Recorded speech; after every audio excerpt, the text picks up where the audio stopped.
Welcome to the Accomplished Brain podcast, where we share our passion, knowledge, and experience about the brain and health.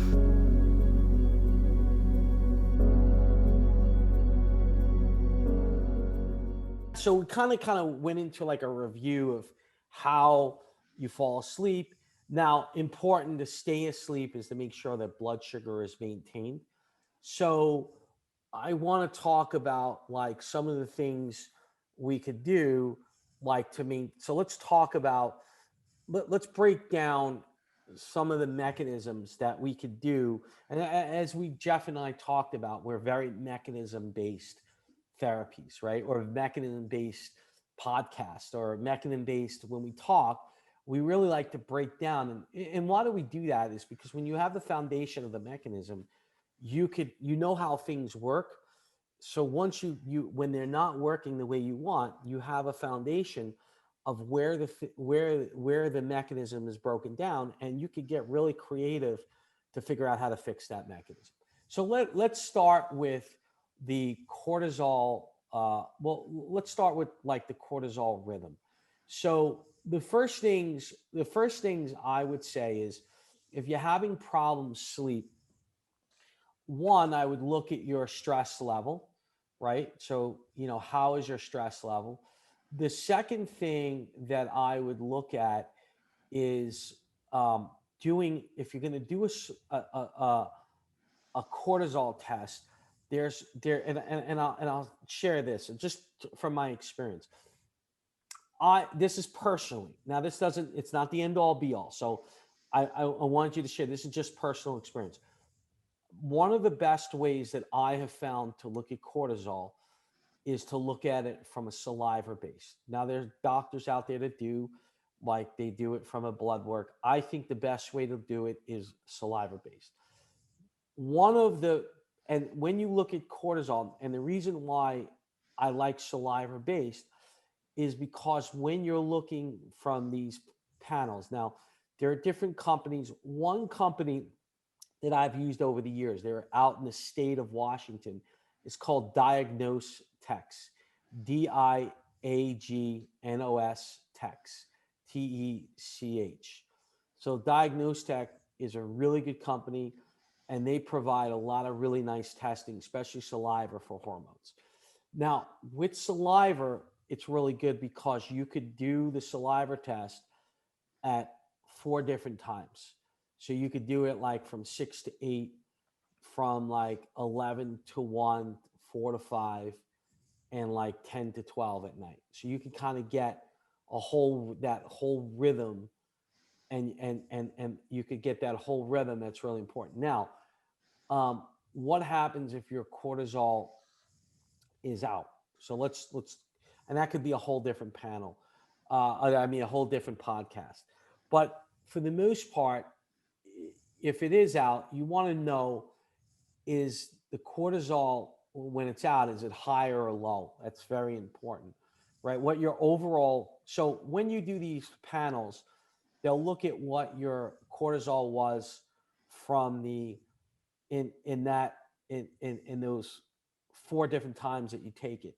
So each time they'll give you an overall cortisol output. Reason why that's important is it looks at the whole gland itself, how the gland is, and the gland might need support, which we will probably go into. But for the most part, there are things that you could do. So again, one of the supplements that's really good is GABA. So again, we need GABA so and it depends on where the gland, if the gland is completely off and it's fatigued, you want to probably give some norepinephrine as a supplement. Okay. If the gland is firing really high, you probably want to give some GABA. But I think Jeff and I should go through a whole really podcast specifically on stress and cortisol itself and strategies. But for the most part, one of the things you want to do now, things that I think that will help the stress. So remember, stress could be emotional, stress could be physical, so you're working out too much, or stress could be physiological. And usually the physiological stress is problems maintaining blood sugar, problems with food sensitivities, eating maybe too many carbs, lack of exercise. Those are usually your physiological things that will cause a stress response. So, an important factor, and again, these are other podcasts that I'm thinking down the road that we should probably do, is a whole podcast on food sensitivities. Okay. Because food sensitivities are going to affect your immune system. Food sensitivities are obviously going to affect inflammation. Food sensitivities are going to affect your cortisol, which again is going to affect your blood sugar and so on and so forth. So, again, looking at food sensitivity, there's a company that I like. It's a blood test and it's called from Cyrex Labs. It's their Array 10, Cyrex, Cyrex, one of the top lab companies, and they have a great blood test that looks at their food reaction, the immune system's reaction to certain foods. So it's called raw versus cooked, food glues. I mean, they have a lot of really, they're looking at lectins, they're looking at gluten. I mean, really, it's a very thorough panel and very helpful. So again, and we talked about food sensitivities, one for cortisol, but then food sensitivities, if and especially if you eat them, could increase your histamine levels, which can affect your ability for the GABA to inhibit because your histamine levels could be too high, and that could hinder you from falling asleep. That could be like an issue. Okay, so we talk. So cortisol. Some of the things also is making sure like the gut is and making sure your prebiotics is in your system. So prebiotics, some of the things that I think are really helpful, and some of the things I do is resistant starches. So what happens is there is starch from raw bananas and raw potatoes, and you say to myself, "What do you mean? Bananas and potatoes have are really are starchy type foods?" But when they're raw, when it's in its raw form, and you make a supplement in its raw form, or if you take those potatoes or rice and you make it cold for about 12 hours, it turns into a resistant starch. What happens is that that that nutrient, that starch, bypasses the small intestine and goes right into the colon and colonizes the colon, where it's like a prebiotic and it feeds the good bacteria in your colon. So bypasses the small intestine. So it acts as like a really good fiber. And the research on resistant starch, what happens is you make a byproduct, a small chain fatty acid called butyrate. And butyrate, the research around butyrate is unparalleled for lowering inflammation, for improving immune system, improving blood sugar, decreasing cholesterol, overall, reducing inflammation and getting the gut, getting the gut, the bacteria of the gut. I mean, getting the intestinal wall, the wall of the gut, to be clear, clean, and fixed, and supports the gut back the gut wall, which is huge, because again, when the gut wall and you have a leaky gut, you're more prone to having immune reactions, which again can increase histamine. Again, it can increase your inflammation. Again, which could which again could cause all sorts of reactions, immune reactions, again, and all that could affect your sleep. Okay, so I think some of the things with cortisol is, one, doing a cortisol test, a 4-point cortisol test 4 times during the day, saliva. You could do many different company that I use and I've used in the past, saliva test, diagnose tests from the state of Washington. Okay, if you have a cortisol problem, you want to look at, is it out of range at a certain time? If it's high, you might want to give some kind of GABA in that time period. If it's low, you might want to give some kind of norepinephrine. And then there's type of glandular, there's type of nutrients that could support the gland itself. And we'll have a separate podcast and we'll go over that. Okay, so there's your cortisol. Now we want to talk about serotonin, because remember, cortisol has, so let's break down the mechanism. So we worked on cortisol. Now we have to work on the serotonin, the melatonin. So we know we know you can take a supplement that can increase your melatonin levels, right? A melatonin supplement, right? A lot of people have done that. We know that you could take 5-HTP, right? Because that increases serotonin, 5-H. So let's say, how do you make serotonin? It's really, really, really important, right? So I'm going to go into a couple of those ways on how that you make serotonin. So one, tryptophan. So tryptophan turns into 5-HTP, which turns into serotonin. An important factor. This is important. Now, here's the thing. Here's some of the questions that can show that you have lack of serotonin. Do you have loss of pleasure in hobbies? Do you feel overwhelmed with ideas to manage? Do you have feelings of inner rage? Do you have feelings of inner paranoia? Do you have feelings of depression? Do you feel like you're not enjoying life? Do you feel lack of artistic appreciation? All those questions, if any of those, there could be a potential that you might not have serotonin. Now, enough serotonin. Now, serotonin, tryptophan turns into 5-HT, which turns into serotonin. So first, let's break down tryptophan. So foods that have a lot of tryptophan: chicken breasts, spinach, okay, lamb, grass-fed beef, grass-fed liver, wild salmon, shrimp, halibut, all of those scallops, wild scallops, all those make tryptophan. So you could get tryptophan in food. Then you need 5-8 tryptophan turns into 5-HTP, which turns into serotonin. In order to get that equation from tryptophan, 5-HTP to serotonin, that three-man basketball team, right? Because tryptophan, 5-HTP, ultimately we make serotonin. We need good blood sugar. So again, what happened to our talk that we had with sleep? We said to stay asleep. We said what? Manage blood sugar. So here's where that blood sugar comes. So we said proteins and fats help stabilize blood sugar. Proteins and fats. So proteins. So having like a protein powder. You can have pea if you're allergic to pea. You can have a bone broth, a grass-fed. If you could tolerate whey, you could have a grass-fed whey. So again, protein, good fat, olive oil, coconut oil, almond butter, avocados, avocado oil. These are all good fats. Proteins and fats help stabilize blood sugar. So you can have if you don't react to the almonds, right? You can have almond butter and like celery is something that has protein and fat in it, right?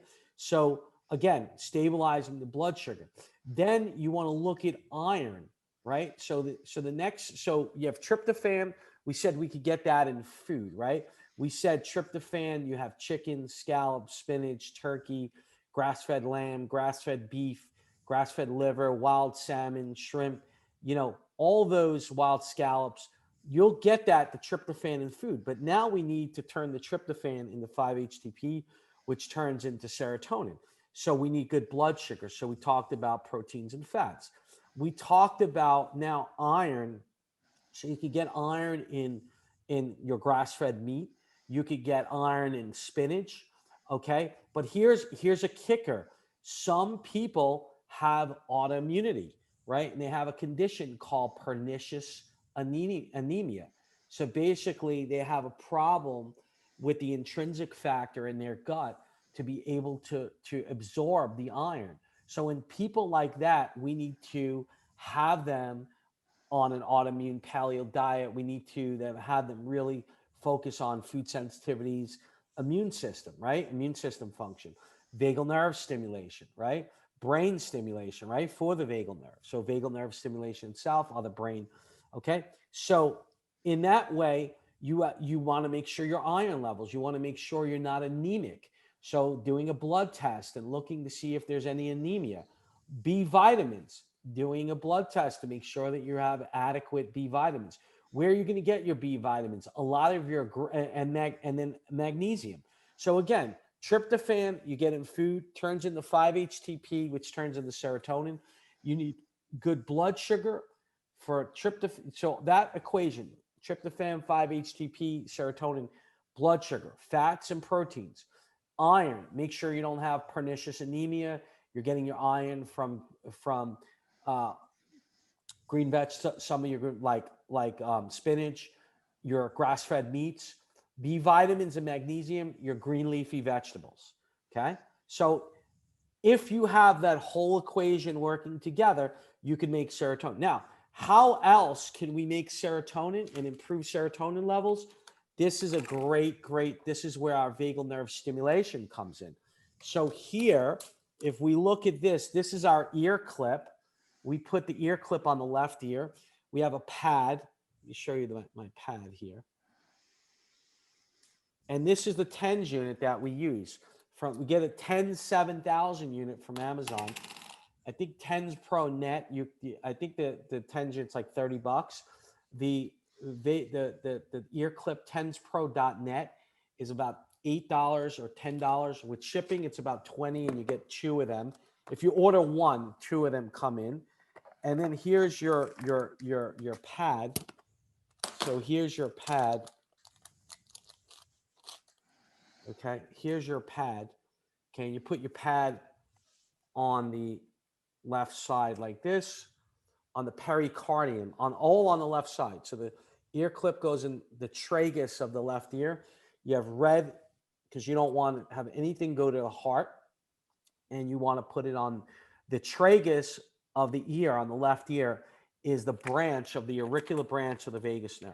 Now, why that's important, why does vagal nerve stimulation? Because just put it in Google and you'll see research on the anti-inflammatory reflex. It helps the cholinergic pathways. So choline is precursor to make acetylcholine.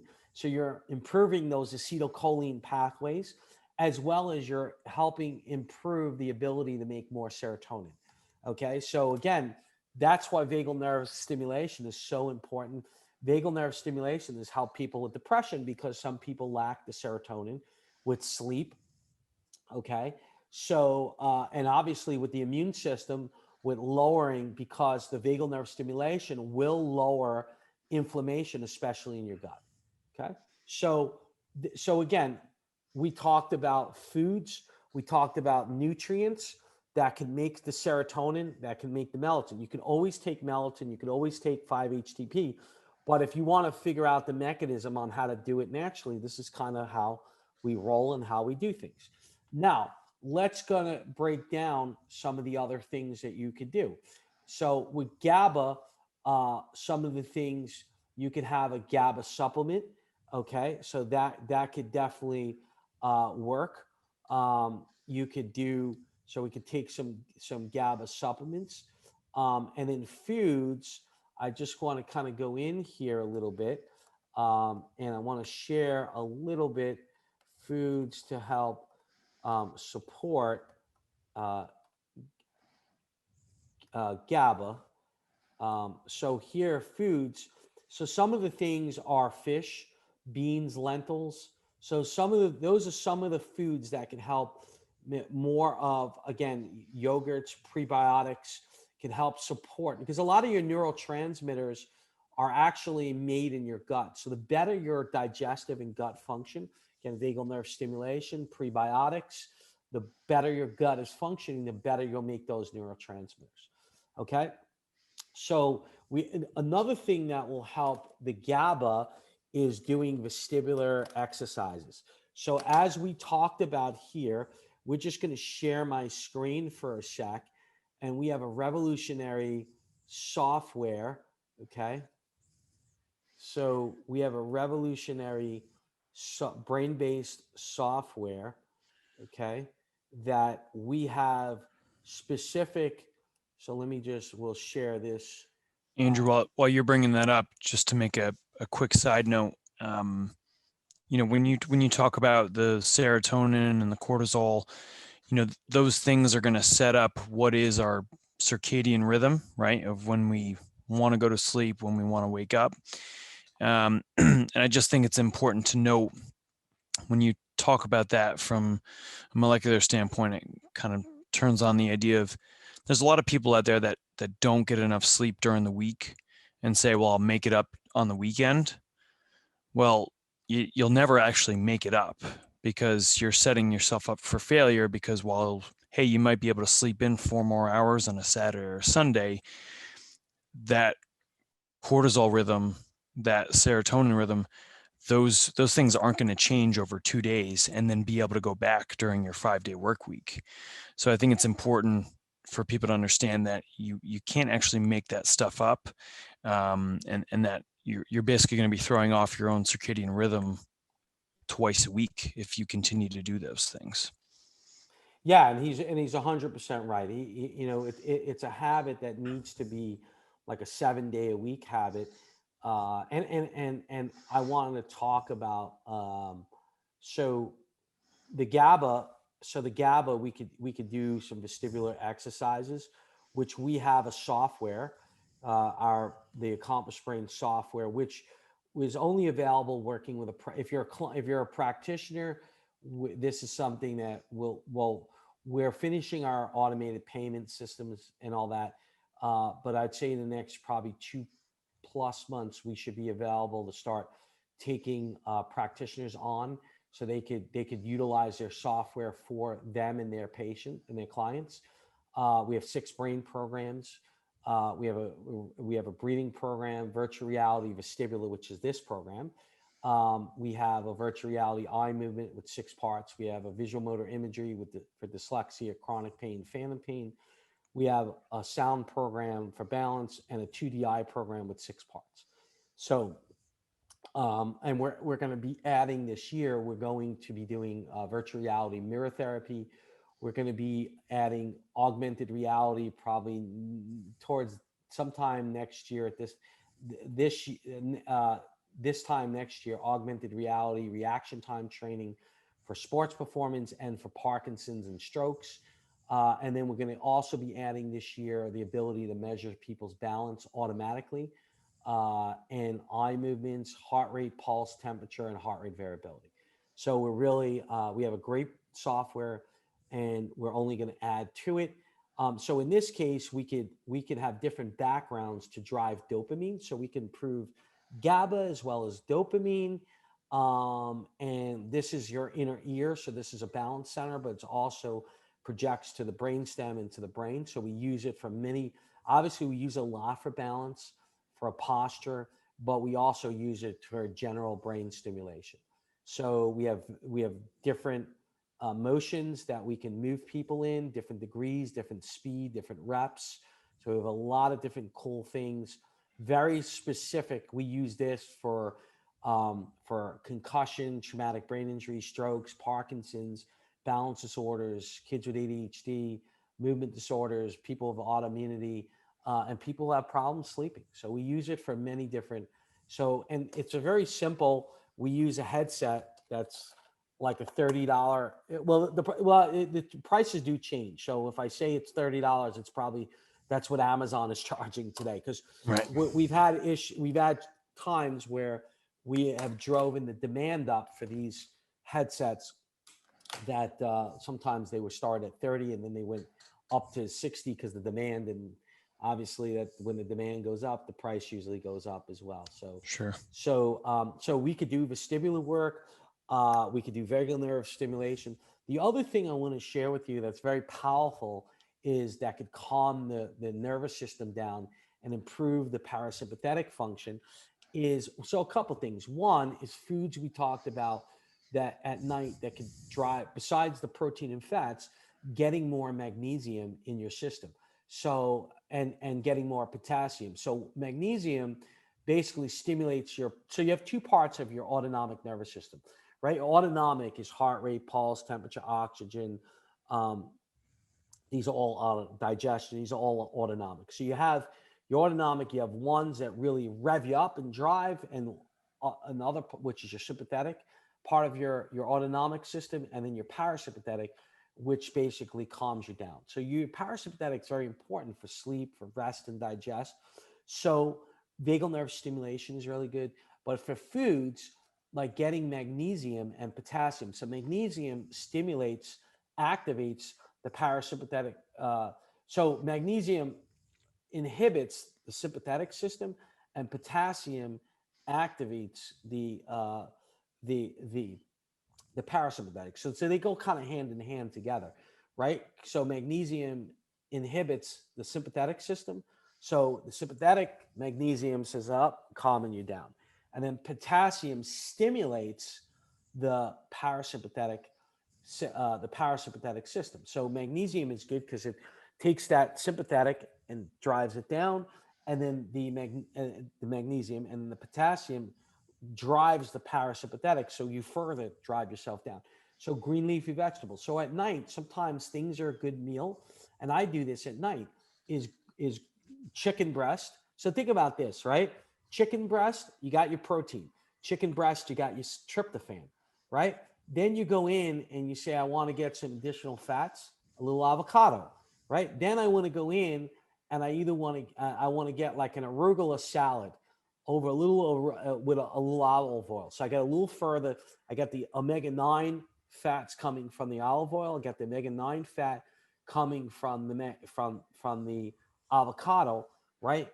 And then you got the protein, you got the tryptophan, you've got the fats, right? And you also you could always throw in a little spinach to get the iron in there, right? So you throw a little arugula and some spinach, and then the spinach and the arugula, you're going to get your magnesium and your B vitamins. You're going to get your magnesium and you're going to get your potassium. So think about that. That meal at night, grilled chicken breast, right?